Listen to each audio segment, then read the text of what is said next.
The first test, the OHCS priority test, will get 20 points. Preservation is a well-documented OHCS priority given the need in our state for rental assistance. As such, this is a 20-point item recognized through the completion of Part 2 in your application. Now, your application, I'm going to just stop here for a second. The application is made of 4 parts. Part 1 is the overview and instructions on how to complete it. Part 2, 3, and 4 will need to come back to us in some form or fashion. Part 2 is the applicant's responsibility in completing the certifications.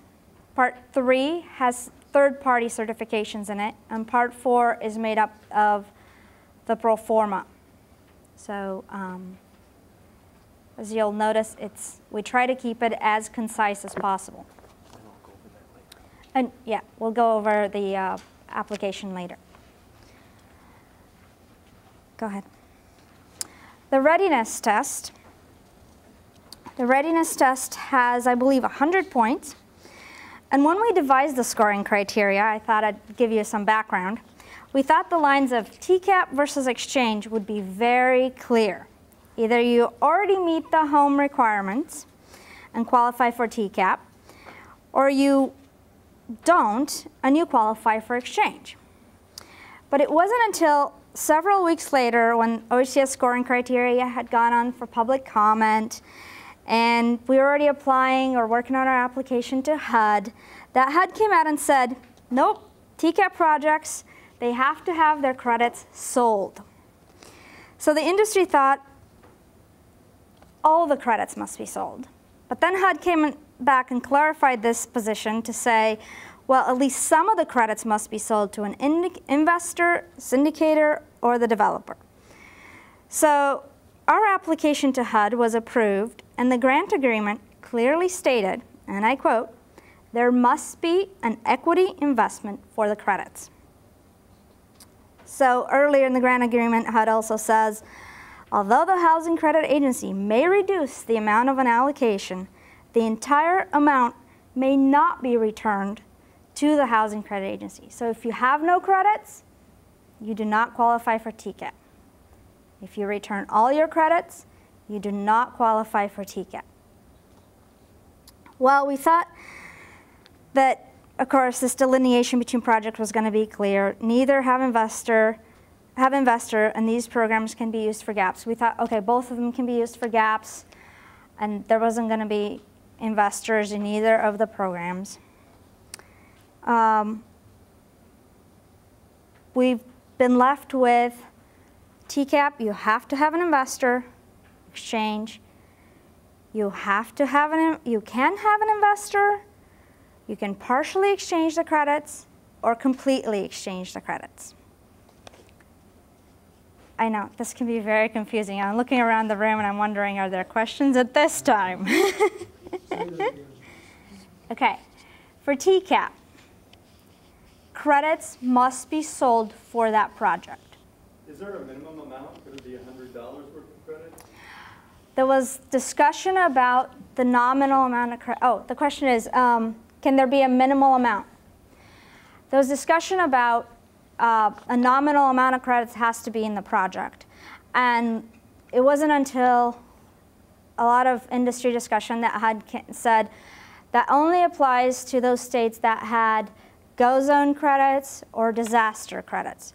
For those projects where they allocated GO zone or disaster credits, and they were trying to make those projects eligible for these programs. So that's not the case for Oregon. Does that answer your question? So what's the nominal? So the case for Oregon is your credits should be, as much of your credits at the highest price should be placed, and there should be an investor if you qualify for TCAP. And so if you cannot sell your credits at all at any price, you need to exchange them and not apply for TCAP. You need to return them. Oh, and the question is, God, I'm horrible about this. If you cannot find an investor at any price, you need to not apply for TCAP and exchange your credits. Is that the question? I think that's the question. And the answer is yes. So it's one application for both. which is, yes, we have one application for both. And in that respect, if you cannot find an investor at any price, then you fill out the return of 9% low-income housing tax credits from 2008 and 2009. Yes?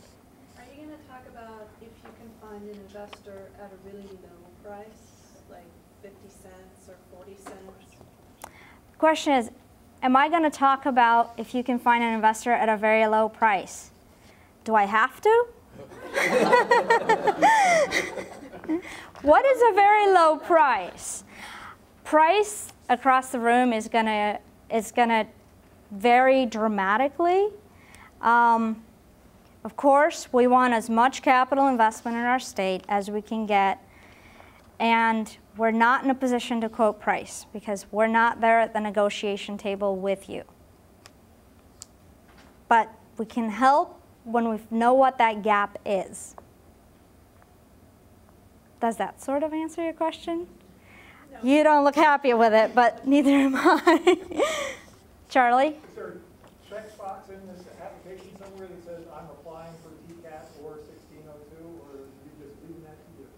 You're leaving that to us. The question is, I can't believe I'm doing this. I cannot get a single question repeated. The question is, are you leaving it to OHCS to determine which type of funding they will choose? And the answer is yes. You're leaving it entirely up to OHCS to determine what kind of funding you will get. Amanda. So you just said that you can have a situation where you can have a partial exchange, where you can use exchange on part of a project. Yes. Oh, and the question is, yes, you can have a partial exchange on a project. Right, I follow up. So I've had an investor say, we won't take a project with exchange funds. We will only take a project with TCAP funds. And so in that situation, if I'm not coming in for a full exchange and I'm coming in for partial, I would like to be able to clearly request that be TCAP so I can keep my investor. Yes, there is a question in your application called Tell Us Anything Else. We may need to know. This is not a scored item. Okay. Tell us. Okay. And tell us why, and tell us who, and give us their phone number, and we'll call them, and they'll corroborate what you said, and then we can all move forward. Oh yeah, and we are going to go through the questions in a little bit.